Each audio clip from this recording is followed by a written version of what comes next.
Coming up next, an interview with a band that somehow was a one-hit wonder twice.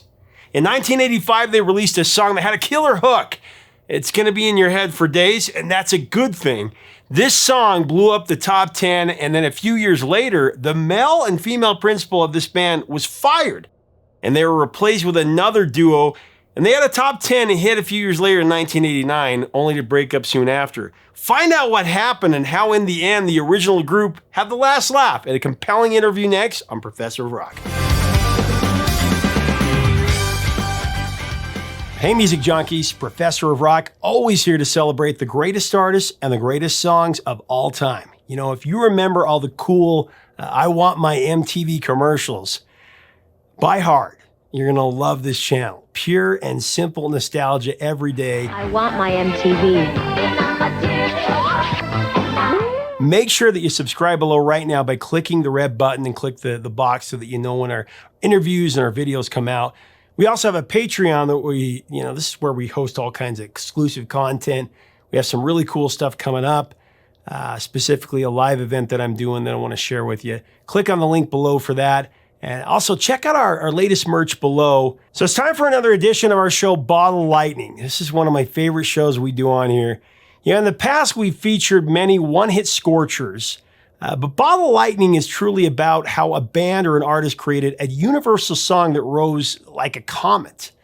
Some of our choices aren't exactly one-hit wonders per se.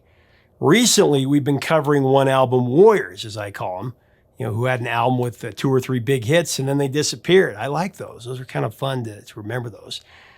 What about a band that had a massive hit and then had a minor hit and then got fired? And then had an entirely new lineup hit the top 10 again. That's exactly what happened with the synth pop group Animotion. They hit number 6 in 1985, early 85, with their hook-laden classic Obsession. So Animotion formed in 1983 with singer Astrid playing, bassist Charles Ottavio, keyboardist Paul Antonelli, and drummer David Frenchy O'Brien. They were former members of a retro sci-fi band called Red Zone. They combined with Bill Wadhams from the Billy Bond Band. They called the new band Animotion, with Wadhams and Plain co-fronting this band. Then they brought in lead guitarist Don Kirkpatrick and they started to record. Obsession was written by British actor Michael de Barris and songwriter Hall of Fame inductee Holly Knight. She, of course, wrote tons of hits in the 80s and 90s. Wrote for Aerosmith, Tina Turner, Pat Benatar. Michael de Barris, he was at the time recovering from a heroin addiction. So the title of the song, Obsession, very familiar to him. But instead of writing a song about drugs, he decided on love. A few lines in the song were inspired by a movie that he just watched, actually. It's called The Collector. It's about a man who kidnaps a pretty girl. The line, like a butterfly, a wild butterfly, I will collect you. That came from that.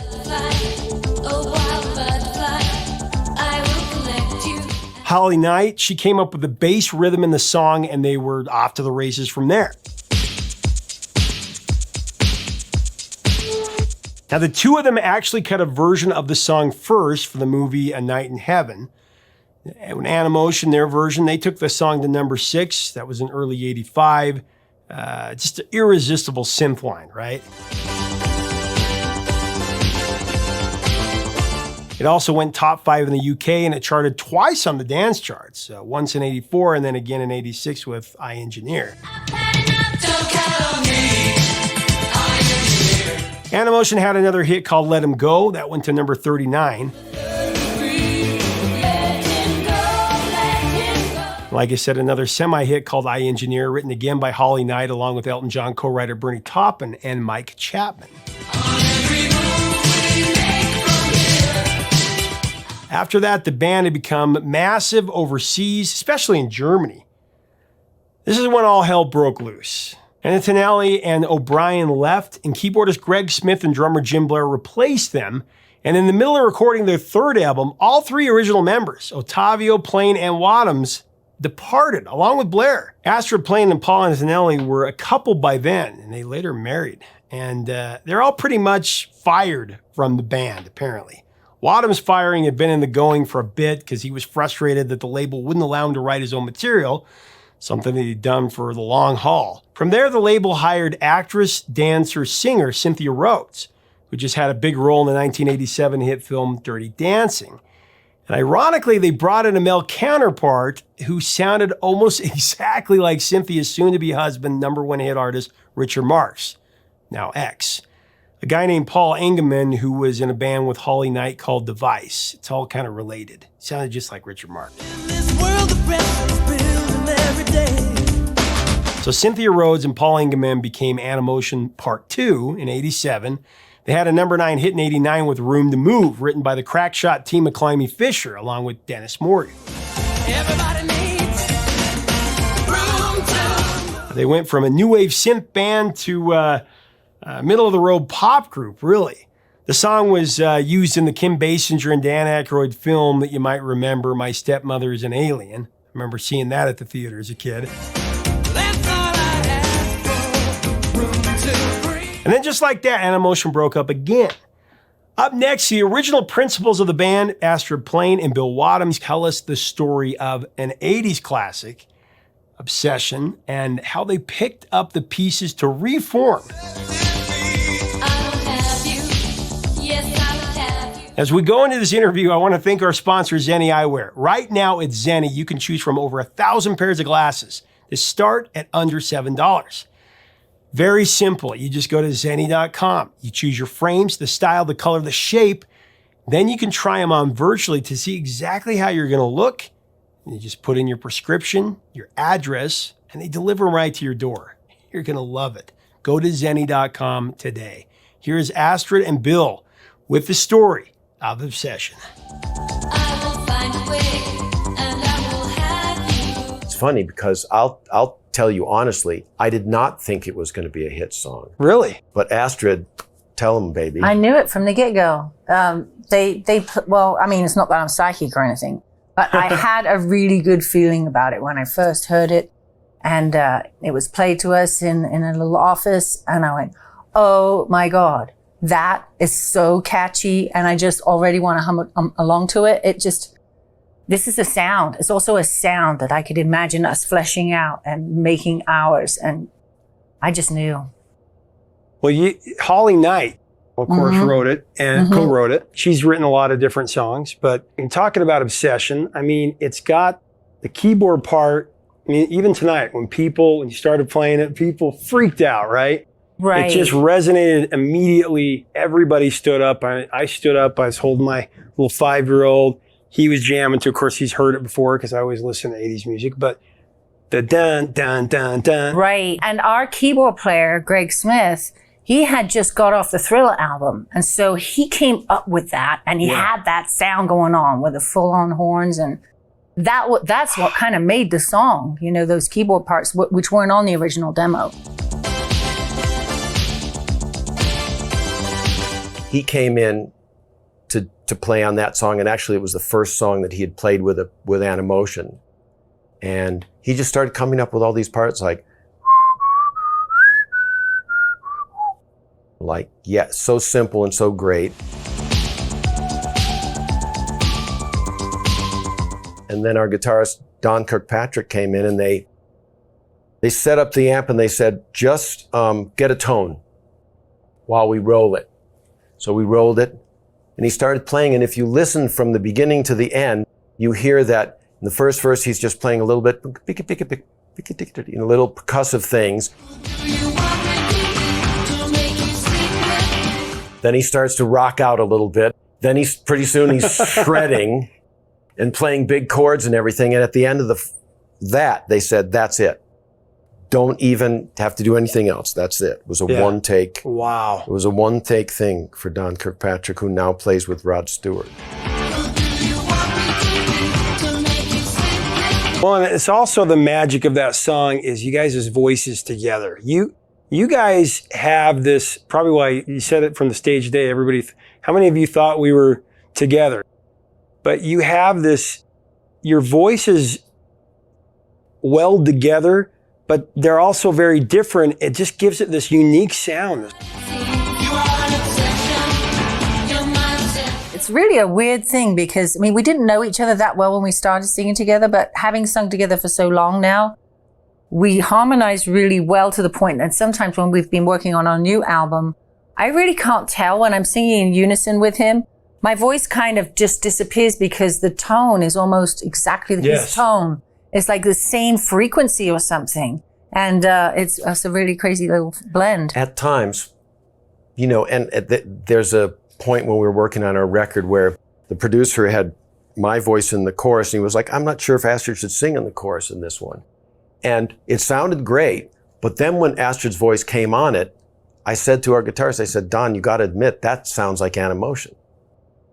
It's got that iconic sound. It's different, and it's got that iconic sound. And so we're like, there it is. It's kind of...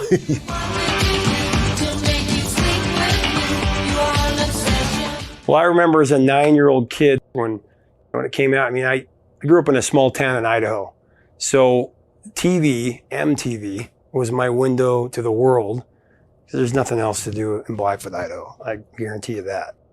But it was so amazing because as a kid having that culture, it felt as far away from me as Saturn. I was like, what is this? This is amazing. And the experience of music was so cool because you didn't have the internet or Shazam or Spotify. It was this thing where you had to wait for it to come on the radio, wait for it to come on MTV. And so it was special. It was unique. It was mysterious, right? Yeah. You guys were very mysterious. And that's what's kind of cool is now I'm sitting here interviewing you. So it's like this, every time I get to do that, it's a pinch me moment because I'm like, this is what I grew up with. It's funny you should say that because our record company is wanting our photographs to be more mysterious. Because we're all happy. You know, but then someone else said, but if you don't smile, you look like angry parents. Can't wait. Well, the video was so cool because Anthony and Cleopatra. Do you remember the day you recorded the video and were you involved in the? Yeah, tell me about that. It was a long day. It was in the Hollywood Hills in this mansion, and that headpiece I wear as Cleopatra was actually the headpiece that Elizabeth Taylor wore in the movie. Oh my gosh! So I felt quite honored to be sharing a headpiece with Liz. What I feel, I should have felt long ago. The house was actually 9 stories tall. It was Bugsy Siegel, the gangster, his house that he built in the Hollywood Hills. So the 9th floor is actually like a tower. Down in the bottom is like a little entrance. And in the middle, there's a pool. And the last scene in first Beverly Hills Cop was shot there. There's a cop scene around a pool. That was the same pool that we did our, you know, goofy dance around the pool. I remember lights, camera, action, and Astrid and I dancing and looking up at the Hollywood sign. I'm going, man, this is absurd. This is really absurd. And I really, even at that point, I thought, this is kind of funny. It'll never see the light of day. It's going, I thought, this is all fun and everything, but I just don't know where this is going. But we had the discussion where we Obsession, the song, could have been taken in such a dark direction, like moody and mysterious. And we decided, let's go opposite. Let's make it campy. Let's make it silly. Let's make it like girls just want to have fun. Kooky.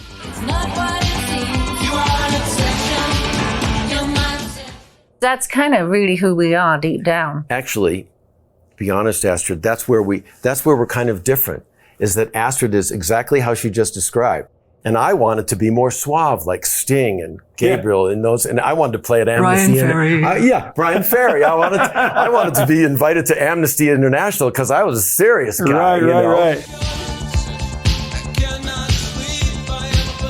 And Astrid was kind of kooky. And once a few years ago, after we had gotten back together, I'm on a plane and I said, Astrid, I think actually, even though in some ways we were at odds, in some ways we kind of wanted to change each other or have each other get on board with something we liked. Like they liked a different band than I did, Astrid did. But ultimately I said to Astrid, I think it was actually our differences that made the chemistry kind of interesting. Yeah. Yeah. Yeah, it's funny. You think you want to be serious, but you're so goofy on stage sometimes. I beg to differ.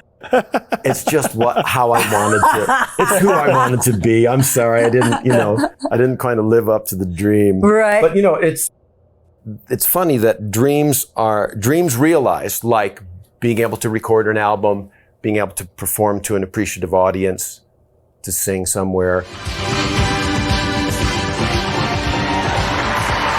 That definitely is the good part of it.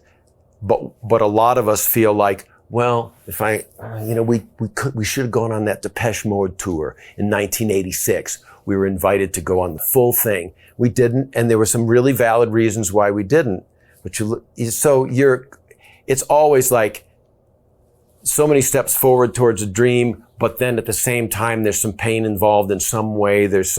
And Astrid reminded me to keep things on the light note. So, so I'm starting to go to like, there's a yin and yang to pop success. In other words, like, our friends Simple Minds, they had their biggest hit they didn't write, and it's sort of like overshadowed. For a while they kind of fought that, but I've read interviews where he says, you know what, we're on board because that song connects us to so many people. Well, yeah, I mean, here we are 30 years later, and we're still talking about this song. Right. Yeah. And that's what it is. I saw the guy go by with the clapboard and it said Animotion. I was like, oh my God. It's awesome. Exactly. I can't believe Right. it. I mean, Grand Theft talking. Auto. The new generation is finding it. I mean, my kids tonight knew the song because they've heard it. And of course, hundreds of thousands, if not millions of other people are hearing it every day because of uses in movies and TV. And I remember as a kid when it was used as the main theme for the WWF. Right. Hey, man. And also fashion something in Canada. Fashion. Yeah. So yeah. And even the covers that have been done because you guys made the song famous, Sugar Babes. Right. Did a cover of it. Karen O.